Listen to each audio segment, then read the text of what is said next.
पर पदार्थों में सुख का अन्वेषण करना उस प्रकार का कार्य माना जाता है कि जिस प्रकार रेत में से तेल निकालने का कार्य। आप सुन रहे? आप तेल निकालते हैं, मूंगफली का भी तेल निकलता है, तिली का भी तेल निकलता है, सरसों का भी तेल निकलता है और बहुत सारे धान हैं जिनमें से तेल निकलता है।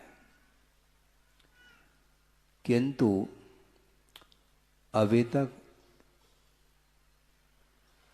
यह देखने में नहीं आया है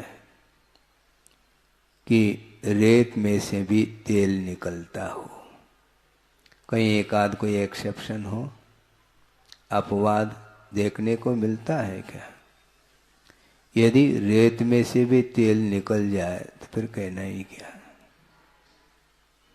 लेकिन जिस प्रकार रेत में से तेल निकल नहीं सकता, कितना भी प्रयास कर लो, घानी में पेल दो, लेकिन वह रेत पिल नहीं सकेगा।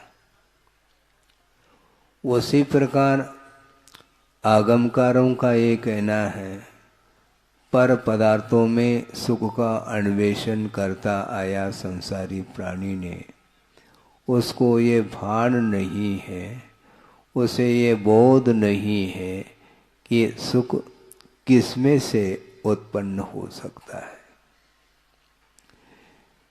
एक उक्ति हमने सुनी थी बुंदेलखंड में भी। कौन सी वो उक्ति है? जल में मीन प्यासा। वो जल में मीन है फिर भी वह प्यासा है। जल की कमी पड़ गई क्या है? समुद्र में वह मीन रहता है, नदियों में मीन रहते हैं, सरोवर में भी मीन पाए जाते हैं, किंतु उस गहरी नदी में और समुद्र आदि में भी इतना अथाह पानी है, चारों ओर जल ही जल दिखने में आ रहा है। इसके उपरांत भी वह मीन प्यासा क्यों है? इसलिए प्यासा है क्योंकि वह बाहर ढूंढ रहा है। सुख का अन्वेषण संसारी प्राणी बाहर उसका छानबीन कर रहा है कि किसी पर वस्तु में सुख की उपलब्धि होने वाली है। यह मान्यता ये आज की नहीं है और एक व्यक्ति विशेष की नहीं, किंतु प्रत्येक संसारी प्राणी की धारणा और मान्यता है कि वस्तुतः सुख जो प्राप्त होता है वह पर वस्तुओं में ही प्राप्त होता है और इसके अन्वेषण के लिए, इसको प्राप्त करने के लिए अनेक प्रकार का वह पुरुषार्थ कर लेता है। और उसमें भी तुलनात्मक दृष्टि से भी वह सोचता है कि एक लखपति है अथवा आज व्यवसाय करके अथवा मजदूरी करके वित्त का अर्जन करके अपनी आजीविका का निर्वाह करने वाला जो व्यक्ति है, उसको भी तो कुछ सुख प्राप्त होता होगा, उसको भी होता है। तो दूसरा सोचता है कि इसकी अपेक्षा से लखपति के पास ज़्यादा सुख उपलब्ध है, और करोड़पति सोचता है लखपति से मैं ज़्यादा सुखी हूँ, और अरबपति ये सोचता है मैं करोड़पति से भी ज़्यादा सुखी हूँ। अरबपति पीछे रह जाता है और खरबपति सोचता है मैं अरबपति से भी ज्यादा सुखी हूँ। इस प्रकार सुख की मात्रा बढ़ती हुई गई है। इस प्रकार किसकी मान्यता है? संसारी प्राणी की मान्यता है। और एक चक्रवर्ती भी है, वह भी अपने आप को सुखी महसूस कर रहा है। क्यों? क्योंकि 6 खंड का वह स्वामी है। 32,000 मुकुटबद्ध राजा उनके चरणों में नतमस्तक है। इस संबंधी जो उसे सुख महसूस हो रहा है वह अन्य और राजाओं के लिए नहीं मिल रहा है वह सुख। इस प्रकार तुलनात्मक दृष्टि से सुख बढ़ता गया है, सुख की वृद्धि हो रही है।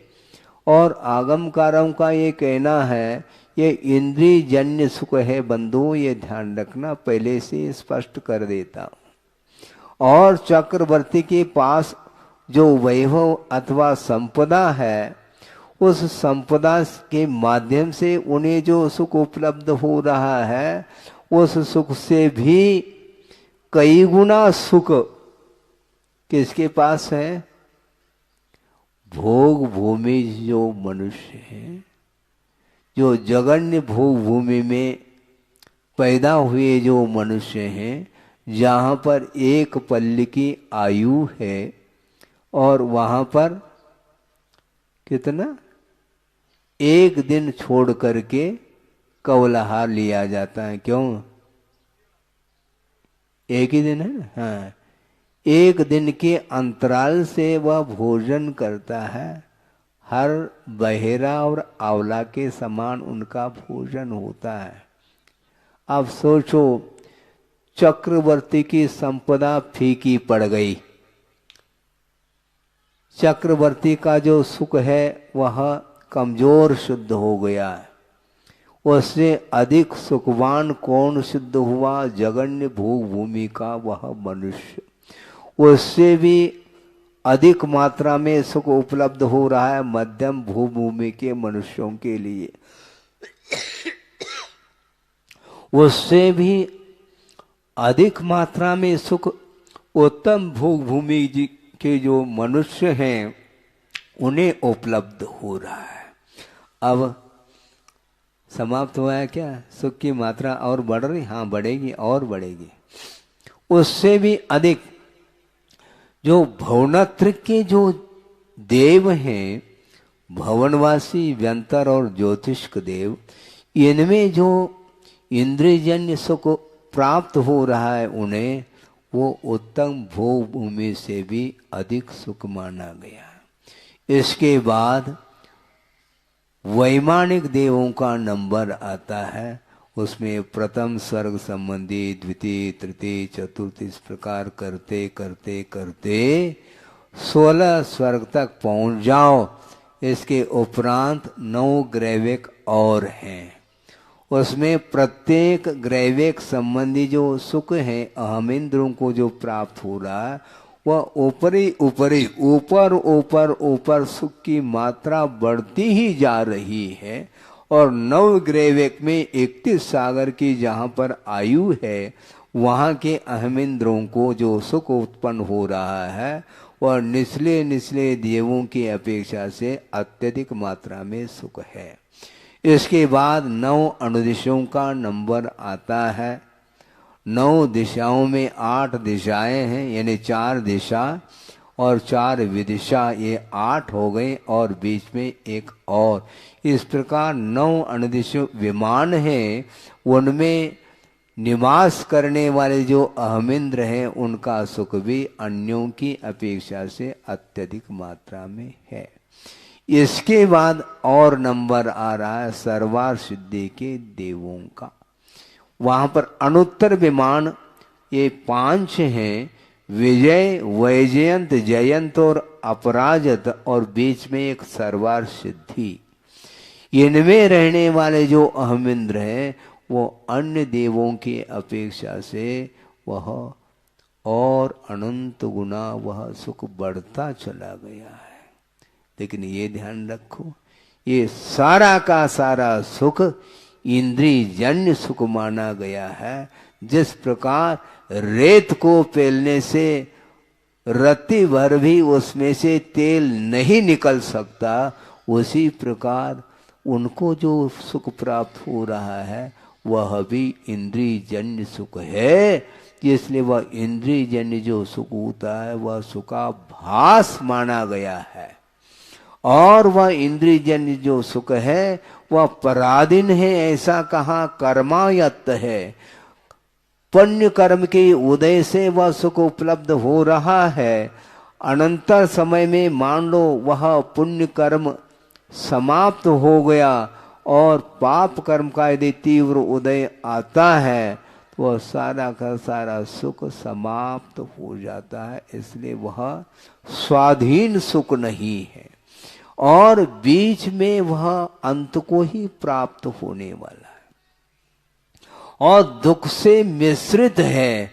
उसमें इंद्रियजन्य सुख में निरंतरता नहीं, उसमें गैप आता है, अंतर आता है।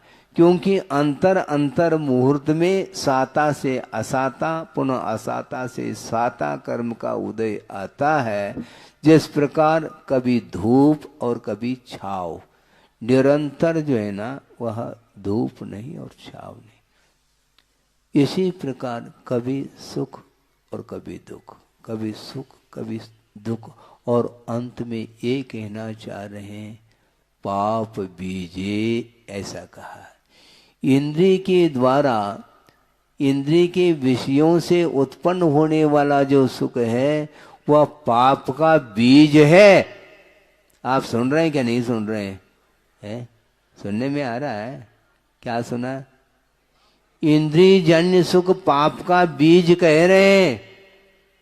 और यह प्रसंग निकांक्षित अंग में दिया है स्वामी सुमंतभद्र आचार्य ने। सुनो, विचार करो। अर्थ यह है कि श्रद्धान की भूमिका में ही ये बात आती है कि सम्यक दृष्टि है तो उसके पास 8 अंग होते हैं। वह इंद्रिय जन्य सुख के प्रति वह किस प्रकार विश्वास करता है कि यह पाप का बीज है, इस प्रकार वह श्रद्धान बना लेता है।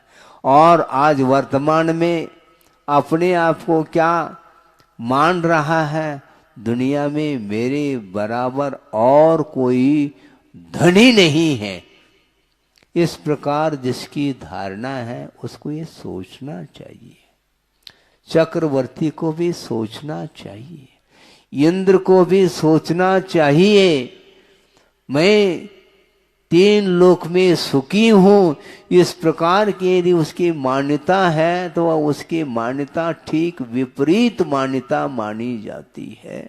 क्योंकि इंद्रियजन्य सुख कभी भी सुख नहीं हो सकता, क्योंकि वह पाप का बीज कहा गया है। तो ऐसे स्थिति में ऐसा कौन सा विद्वान होगा, ऐसा कौन सा ज्ञानी होगा जो पाप का बीज बोना चाहता हो?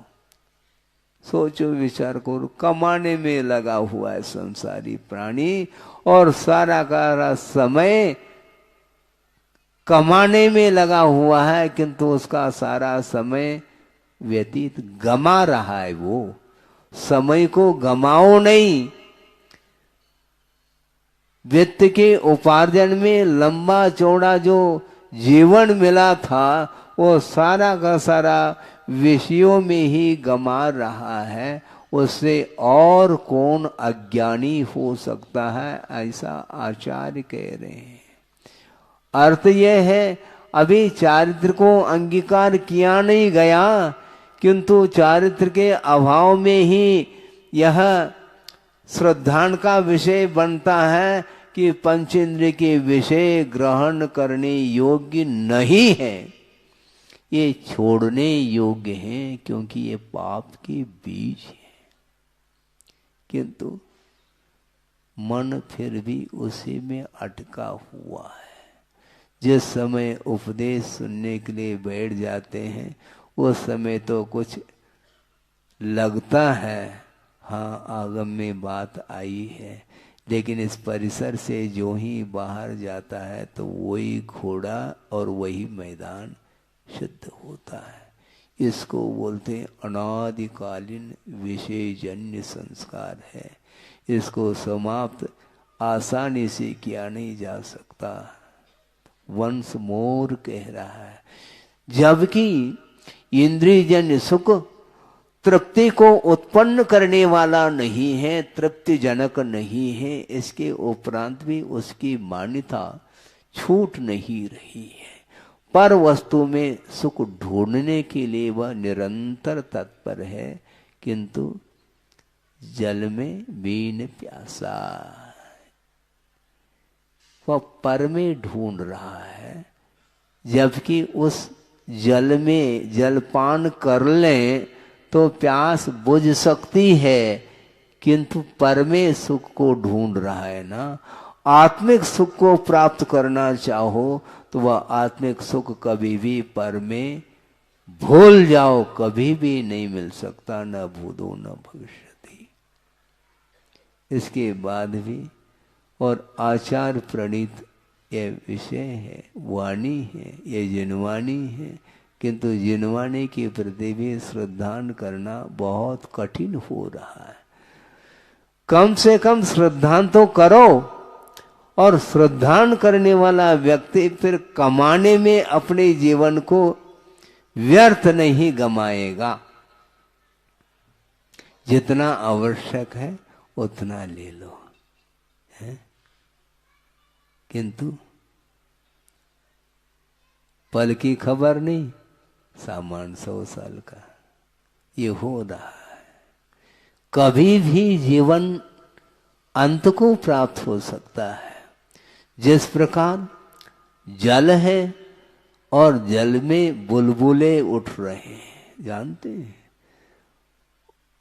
उसका जीवन कितना है उस बुलबुले का।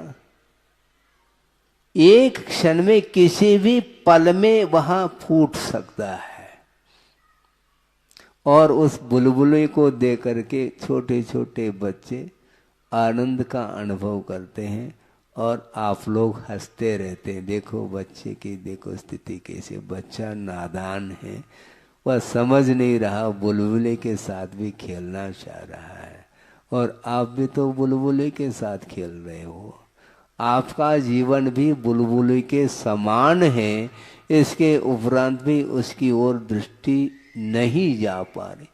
किसी भी पल में जीवन का अंत हो सकता है, उसको कोई रोकने वाला नहीं। यथा बालम तथा वृद्धम, यथा बालम तथा वृद्धम, यथाढ़ दुर्विधम तथा, यथा शूरम तथा भीरुम सामेन ग्रसतेन्त कह।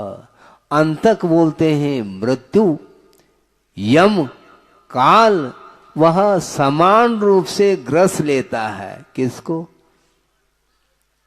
किसको ग्रस लेता है? यथा बालम, बालक हो तो भी, वृद्ध हो तो भी, धनवान हो तो भी, निर्धनी हो तो भी, शूरवीर हो, हाँ रहो तुम अपनी जगह, आ जाओ, और डरपोक हो, तुम डरो या कुछ भी करो, तुम रोवो चिल्लाओ, कोई भी टस से मस नहीं होता, वह मृत्यु ग्रस लेता है। यदि मृत्यु से बचना चाहो तो अपने को इस संसार से ऊपर उठने का पुरुषार्थ करना चाहो। शूरवीरता का मद आ जाता है? बल मद आता है ना, हाँ बल मद, शारीरिक बल है, कोटि बट, हाँ रहो। तुम करोड़ों व्यक्तियों को परास्त कर सकते हो, किंतु मृत्यु को परास्त नहीं कर सकोगे। तुम ये ध्यान रखो, मृत्यु को परास्त करने के लिए रत्नत्रय की आराधना करने की आवश्यकता। सकता है।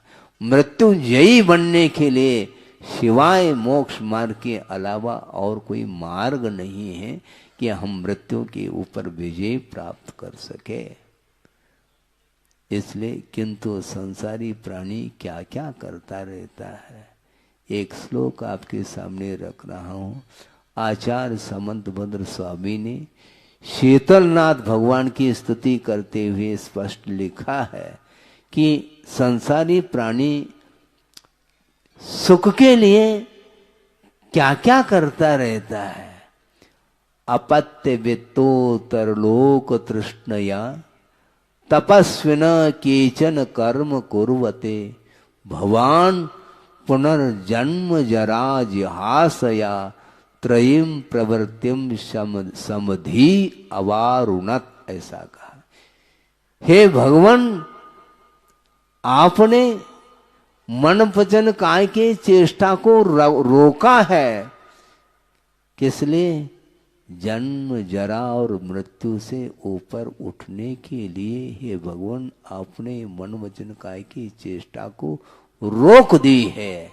किंतु संसारी प्राणी पुत्र की उत्पत्ति के लिए वह तप कर रहा है, वित्त के लिए कर रहा है, उत्तर लोक तृष्णया यानी भावी आगामी भव में मुझे इस प्रकार की संपदा प्राप्त हो, इस तृष्णा को लेकर के वह तप कर रहा है। इसलिए उसका तप कुतप माना जाता है। वह उत्तम तप के कोटि में नहीं आ सकता। ख्याति, पूजा, लाभ, जमीन जायदाद, पुत्र, कलत्र, ये सारे के सारे जो भोग्य सामग्री हैं, जिनके माध्यम से सांसारिक सुख की उत्पत्ति होती है, उसको प्राप्त करने के लिए अनेक प्रकार का तप करता है संसारी प्राणी। किंतु हे भगवान शीतलनाथ भगवान, आपने जो तप किया है वह किसके लिए है? जन्म जरा मृत्यु के क्षय करने के लिए हे भगवान आपने तप किया है, तप को अंगीकार किया है। इसको बोलते हैं तप। इस तप के माध्यम से जो सुख की उपलब्धि होगी वह इंद्रियातीत अनंत सुख की उत्पत्ति होती है। हाँ, सुख की तुलना करते करते आपके सामने कहाँ तक ले गए हमने। सर्वा सिद्धि के अहमिंद्र का सुख उसके नीचे वालों के सुख की अपेक्षा से अत्यधिक मात्रा में सुख है। और उससे भी सुख किसको मिलता है?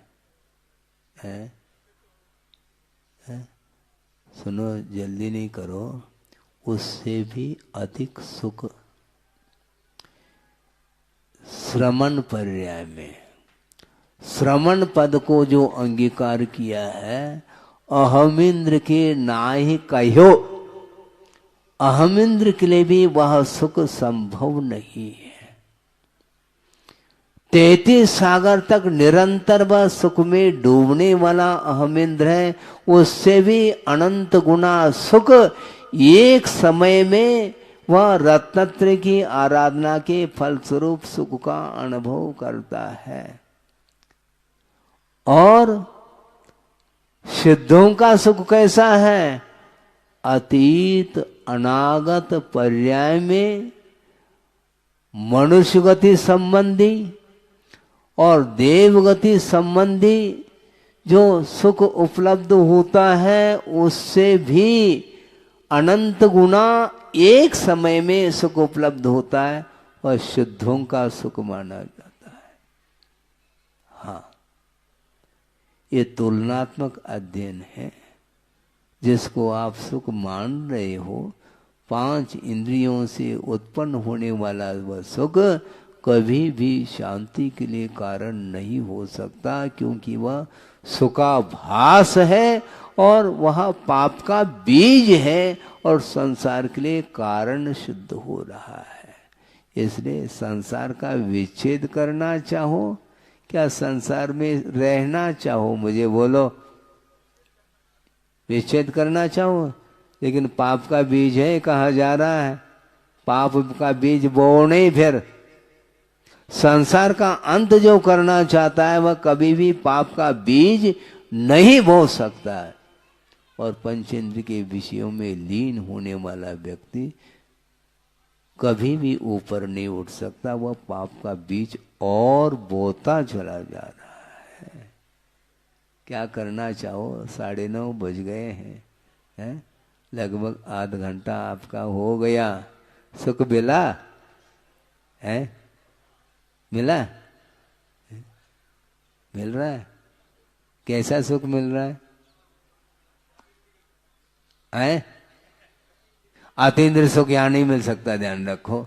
अतीन्द्रिय सुख जो मिलेगा वह शुद्ध अवस्था में मिलेगा, किंतु वस्तुतः हमने पहले भी यह प्रसंग रखा था, अभी भी रखना चाहता हूं कि मोक्ष मार्ग में सुख है क्या? नहीं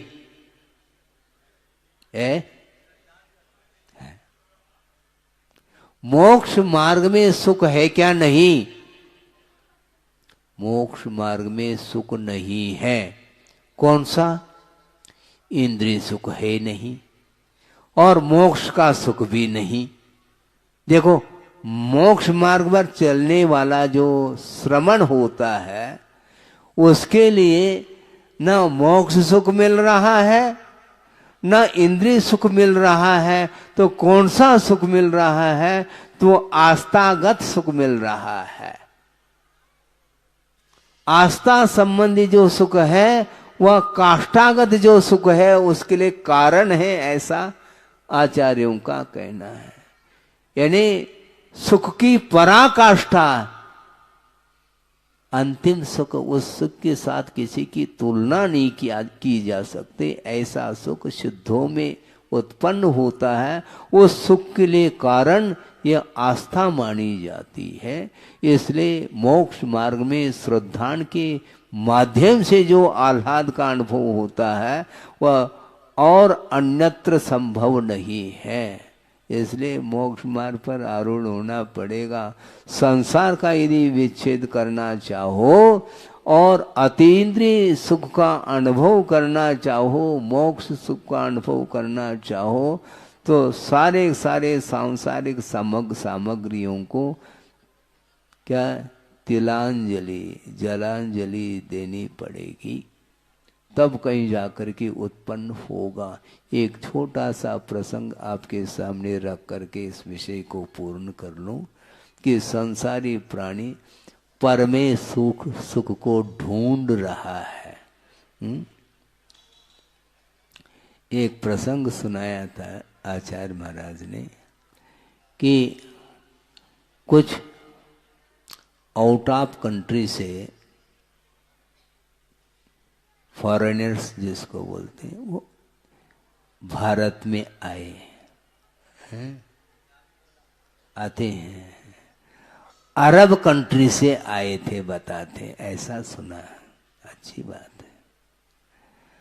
उतने दूर से आए, यहाँ का सुख, यहाँ का वातावरण, यहाँ का दृश्य देखने का मन उनका हुआ, और यहाँ पर आए तो आने के बाद बहुत सारे लोग थे, वो 150 लोग हो सकते हैं, उनकी एक टीम थी। वो आ गए, आकर के एक ऐसे स्थान में पहुंच गए जहाँ पर फुल फैसिलिटी थी।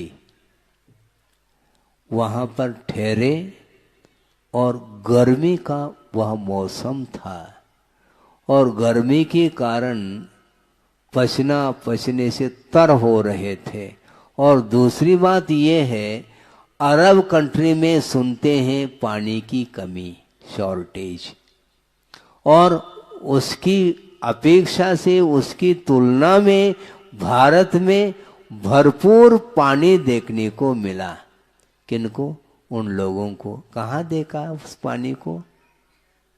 है नदी में नहीं, जहां पर ठहरे थे वो है, वहां पर टोंटी घुमा दी किसी व्यक्ति ने, पानी आने लगा। और ये सारे सारे लोग देख रहे हैं, अरे वहां पर तो पानी के लिए तरसते थे और यहाँ पर पानी ही पानी मिल रहा है।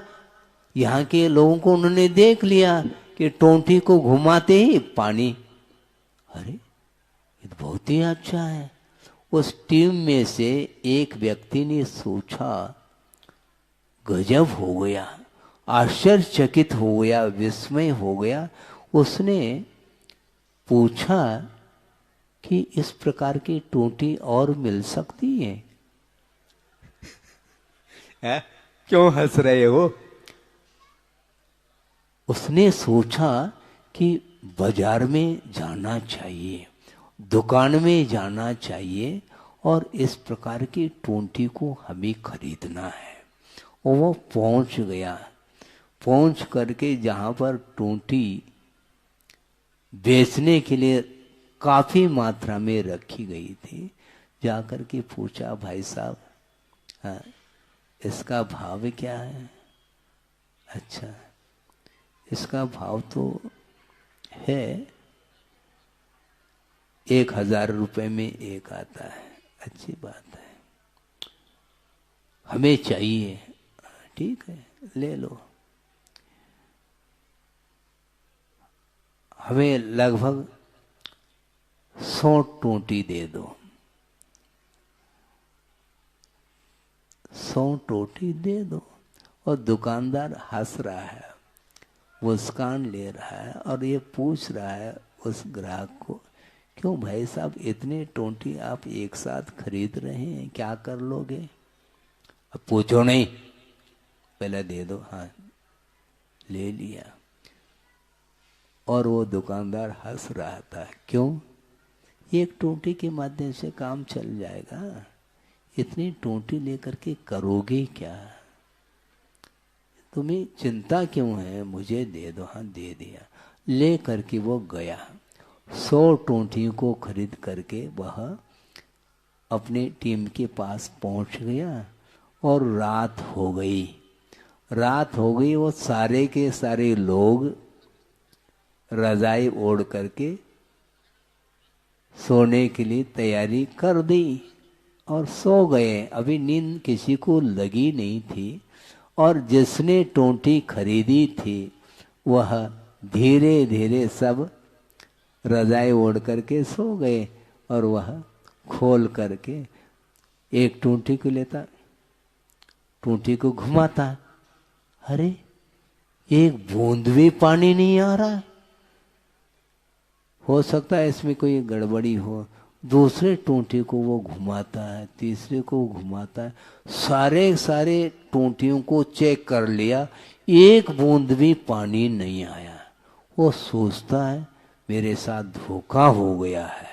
इतने में पास में जो साथी था वह धीरे धीरे वह लेटे लेटे ही इस दृश्य को देख रहा था कि देखो ये पागलपन है, क्या कर रहा है? तुम क्या कर रहे हो? क्या क्या कर रहा हूँ, मेरे साथ धोखा हो गया। क्या हो गया? देखो हमने टोंटी घुमा ली, पानी नहीं आ रहा है। तुम पागल हो। पागल कैसे? टोंटी में थोड़ी पानी है, टोंटी के थ्रू पानी आता है, टंकी में पानी होता है, ध्यान रखो। किस में पानी होता है? टोंटी में होता है क्या? नल में पानी होता है क्या? नल के थ्रू, टोंटी के थ्रू वह पानी गिरता है, इसलिए टोंटी को घुमाने से टैंक में से वह नल के थ्रू आकर के टोंटी के माध्यम से नीचे गिरता है, ये ध्यान रखो। अच्छा ऐसा है? हाँ ऐसा है। और आप लोग हंस रहे होंगे, लेकिन प्रत्येक संसारी प्राणी की यही दशा हो रही है। पंचेंद्र के विषयों में वह सुख को ढूंढ रहा है, पर वस्तु में सुख नहीं है। इसको बताने के लिए दृष्टांत दिया है, क्योंकि वहां पर पानी की कमी थी और यहाँ पर पानी पानी दिख रहा था, तो उसने सोचा कि पानी जो आ रहा है वह टोंटी में से आ रहा है, तो टोंटी में पानी होगा। टोंटी में एक बूंद भी पानी नहीं रहता, ये ध्यान रखो।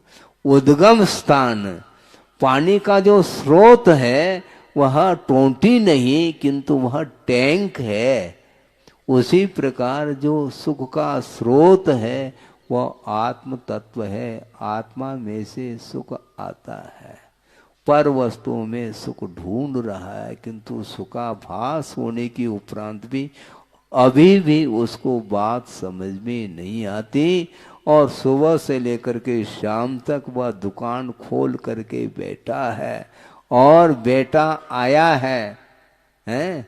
सुबह शाम जो है वह दुकान को खोल करके बैठा है, और बेटा आया है टिफिन ले करके। पिताजी क्या टिफिन रखो, नहीं टाइम हो गया है, टाइम होने दो, अभी तो ग्राहक के ऊपर ग्राहक आ रहे हैं। ग्राहक के ऊपर अर्थात चढ़ कर के आ रहे हैं क्या? ग्राहक के ऊपर ग्राहकार्थ लाइन लगी है, इसलिए मुझे फुर्सत नहीं, अभी मुझे भूख नहीं लगी, भूख शांत हो रही है। जबकि भोजन एक ग्रास भी नहीं लिया फिर भी शांति मिल रही है। इसी को बोलते हैं आस्था। किसमें? वित्त में आस्था, सुख की आस्था होने के कारण वह रात दिन कमाने में लगा हुआ है। यह संसार की रीत है, किंतु अच्छे अच्छे व्यक्ति भी इसमें उलझे हुए हैं और अपने आप को श्रीमान मानते हैं, किंतु चक्रवर्ती को भी श्रीमान नहीं कहना चाह रहे हैं। ध्यान रखो, वस्तुतः श्रीमान कौन होता है? श्री का अर्थ लक्ष्मी हुआ करता है, किंतु वह लक्ष्मी, अंतरंग लक्ष्मी ही वस्तुतः सुख प्रदान कराने वाली है। अनंत ज्ञान, अनंत सुख, अनंत दर्शन, अनंत वीर, ये सारे अनंत ज्ञानादि जो अनंत गुणों से जो संपन्न होता है वह शुद्ध अवस्था मानी जाती है। उस मुक्त आत्मा के लिए ही वह सुख मिलता है। अन्यत्र तीन लोक में तुम ढूंढते रहो, सुख मिलने वाला नहीं। इस प्रकार गाढ़ श्रद्धा जिसके अंदर होता है वही व्यक्ति पंचेंद्रिय के विषयों को जहर मान करके उसको छोड़ने का पुरुषार्थ करता है।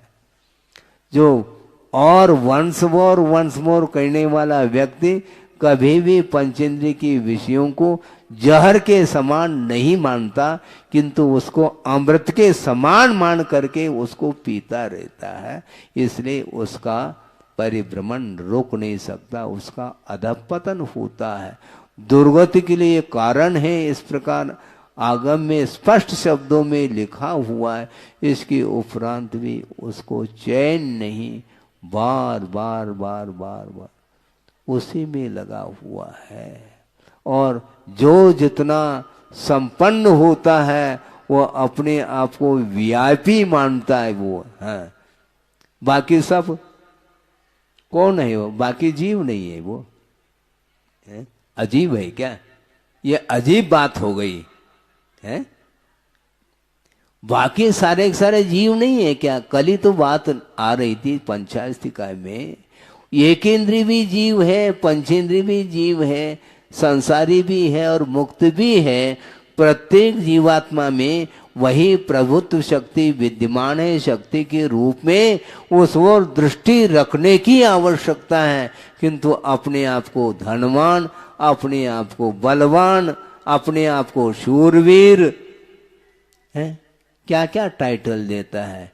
किंतु आचार्य कहते इस प्रकार शारीरिक शूरता, बल के माध्यम से शूरवीरता दिखाना ये कर्माधीन है बंधुओं। एक अगले पल में वह शूरवीरता भी समाप्त हो सकती, क्योंकि मृत्यु समान रूप से ग्रसित कर लेता है। फिर एक आध सेकंड के लिए रुक जाओ, थोड़ा सा काम है उसको पूर्ण कर लो, फिर बाद में मृत्यु के लिए ऐसा कहा जा सकता है जस्ट वेट? नहीं, संभव नहीं है। वहां पर वेट नहीं है। तुम कितने भी वेट रखते हो अपने पास, हैं, बलशाली हो, किंतु जस्ट वेट नहीं होगा। अभी हाल, हाँ, एक समय भी वह रुक नहीं सकता, वह अंत को प्राप्त होता है। इसलिए शारीरिक सुख से, मानसिक सुख से, सांसारिक सुख से, इंद्रियजन्य सुख से ऊपर उठने के लिए अपने को आत्मा की आराधना करनी है, पंच परमेष्टि की आराधना करनी है, और उसके माध्यम से ही उस सुख को प्राप्त करने का पुरुषार्थ हमें करना है। इस प्रकार यह आगम के माध्यम से निकांक्षित अंग के प्रसंग में ये विषय दिया गया है। इस विषय को समाप्त करते हुए अंत में मैं इतना ही कहना चाहता हूँ, ये प्रतिदिन ये क्रम सुनने का रहेगा, सुनाने का भी रहेगा, किंतु मात्र सुन करके निकालना नहीं, किंतु आस्था के साथ धर्म श्रवण करके धर्म के प्रति अटूट आस्था रखते हुए अपने को अपने शक्ति के अनुरूप उस शुद्ध परमात्मा तत्व को प्राप्त करने के लिए वीतराग धर्म को अपने जीवन में स्थान देने का पुरुषार्थ करना चाहिए। अहिंसा परमो धर्म की जय। बोधि समाधि परिणाम शुद्धि स्वात्मोपलब्धि शिव शोक सिद्धि चिंतामणिम चिंतित वस्तुदाने मंद मानस्य ममास्तु। परम पूजाचार्य गुरुवर श्री विद्यासागर जी मुनि महाराज की।